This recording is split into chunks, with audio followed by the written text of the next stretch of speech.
Jen here with Status Quo, and who do I have here? I'm sorry? Your name? Angela Canales. And let's take a look at your sign. It says Save Hahnemann and Corporate Greed, Stronger Together, Union Strong, and patients over profits, staff livelihoods over profits, and community resources are not commodities. So obviously we know that Hahnemann is deeply in danger of being shut down due to profits. A lot of people have been talking about Joel Friedman and him buying this hospital for real estate. I actually gave his office a call, and then I was told to call Michelle Muse at Mid-Atlantic because Apollo's the parent company. But yeah, I let them know that we need Hahnemann to stay open. They're the only hospital in the city to attend to low-income families and patients. There's also a personal aspect for me. My mother worked here for 24 years.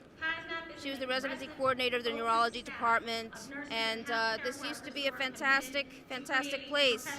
And then just slowly but surely, corporations have come and just started deteriorating.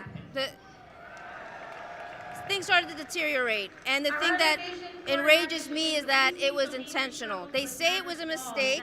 Oh, I'm sorry. We tried to save it. We couldn't. So now we get to turn it into luxury condos. And And the thing is that you don't come for Hahnemann. I mean, this is something that's been spreading since the 70s, but it's amping up. It's happening faster, and we need to stop it now. Like, we need to start showing up for each other. Even if you have nothing to do with Hahnemann, even if you just read an article the other day, never came here, it doesn't matter. Like, this is a community resource, and we need to save it. Absolutely, and this is a safety net hospital. A lot of minorities, a lot of poor people depend on this hospital every single day. It doesn't turn a profit, so the corporate fat cats don't seem to care about it. Bernie's here. He's going to talk about it today. He's going to talk about Medicare for All. What are your thoughts on Medicare for All, especially related to how it could save Hahnemann? I mean, Medicare for All is absolutely a human right. I find it disgusting that this seems to have been a revelation for so many people, but for people who don't buy into the moral aspect or the ethical aspect of it, sorry, I'm distracted. The system we have now is completely unsustainable, and even the ultra-conservative pundit Charles Kraushammer, before he died, I mean, even he said, like, we have to move to a single-payer system. I run a charity in Philadelphia, and third-party candidate for President of the United States. Google Ed O'Donnell, candidate for President of the United States. My father was a doctor, went to Yale and Yale Med. My mother was a nurse, and my niece is a nurse. And the first problem, the world is run by greedy corporations, billionaires and millionaires. The second problem is emergency rooms are giving millions of dollars of free care to the needy.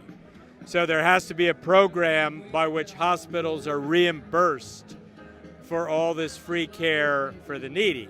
Then, let's be honest, a lot of the free care on Friday and Saturday nights is for people who are misbehaving. Alcohol, drugs, violence. So people need to behave better, then that would reduce the pressure on the emergency rooms also. Well, you say that they get free care, but in actuality, they do end up having to pay for it. It sends people into medical debt, and statistically, yeah, there are people misbehaving, but the vast majority of emergencies are accidental. They're things that just happen. So how do we solve this at a level that makes sense for people who can't afford care? No matter what, they can't afford care but need care. Well, emergency rooms by law have to treat people. So even if the person doesn't have a cent in their pocket or their credit record is bad, the ER still treats them. But many of the people, even if they're sent a bill, don't pay the bill because they have no money. Many of them have been destroyed by the system. You know that. So we have to create a system where the hospital ERs are reimbursed for a lot of the care. That's why these hospitals are having trouble. What about the fact that this hospital was purchased by a private equity firm? Joel Friedman is the leader of that. A lot of people speculate he purchased it in order to run it to the ground so that he could sell off the prime real estate. What are your thoughts on that? That's why I said the world is run by greedy corporations, billionaires, and millionaires. So those who purchase this hospital, probably the only thing they care about is making money, not serving the needy. So what are your thoughts then on Medicare for All? Because then the hospitals would be reimbursed because everyone would be covered. That's one of the things Senator Sanders is going to speak on today. The money's there. You just take the money being wasted on the Pentagon budget, on wars and weapons. I'm a pacifist. I'm against all war. You take the money in the Pentagon budget. There's $3 trillion in unspent corporate cash, $800 billion in our charities. 17 billionaires signed a pledge, said they want to save America. The money's there for Medicare for all and free college for all. But you have to have a government that cares about the people at the bottom of society. Right, and I think that's a major point a lot of people miss is that hospitals like Hahnemann serve the poorest in society.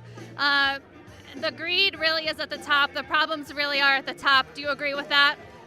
More so than blaming the people at the bottom who can't pay and aren't paying, the fault lies at the top. The problem in society is at the top. It's CEO salaries. David Cohen, the vice president of Comcast, makes $60 million a year. These CEOs are making $50 million, $60 million, $40 million. That's the problem. You've got to have radical cuts in these obscene CEO salaries. And then you pay the people at the bottom of the pay scale more money. Great. Any last words for the audience that you want to leave us with? No, the purpose of government is to help the people at the bottom of society and in the middle. And right now it's helping the people at the top. The government's giving more help to the Fortune 500 companies than the corner grocery store. The government should be helping the corner grocery store get more customers by hiring unemployed people to pass out thousands of pieces of literature and coupons for the corner grocery store. And they're paying too much in taxes, license fees, permit fees. What's going on here at Hahnemann has a lot of people very fearful, both the people who work here, the people in the community. What are your feelings about what's going on? Yeah, it's pretty terrible for basically this whole area. For my colleagues who still have years of training left, and the ones who are just starting, they have to look for new positions. And some of them own houses, some of them have leases here that just started. And they just got kind of thrown up in the air of a lot of uncertainty of where they're going to go next. Hahnemann itself is a for-profit hospital that takes care of a lot of underserved people in Philadelphia. Philadelphia is the largest poor city in the country. So a lot of these patients that really relied on Hahnemann as their safety net hospital are going to have to start going to other nearby hospitals like Jefferson, Penn, Temple, and I'm not sure if the infrastructure is going to be able to support all these new patients at these new facilities. Just talking to people at Temple, they've already had lots of increased volume, and it's already tough enough in the summer times as is, but then absorbing the 45,000 patients that Hahnemann's been seeing every year in the ER, it's a big burden on all the local hospitals.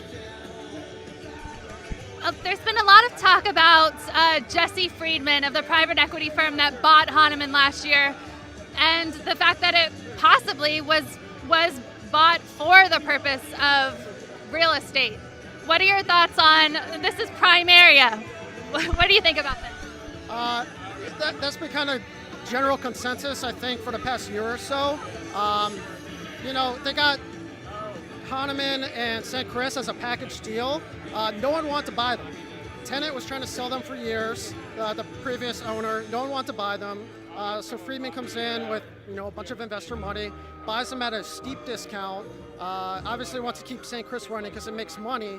And then here, they had no interest in actually maintaining it as a hospital. It's more along the lines of let's just let it falter.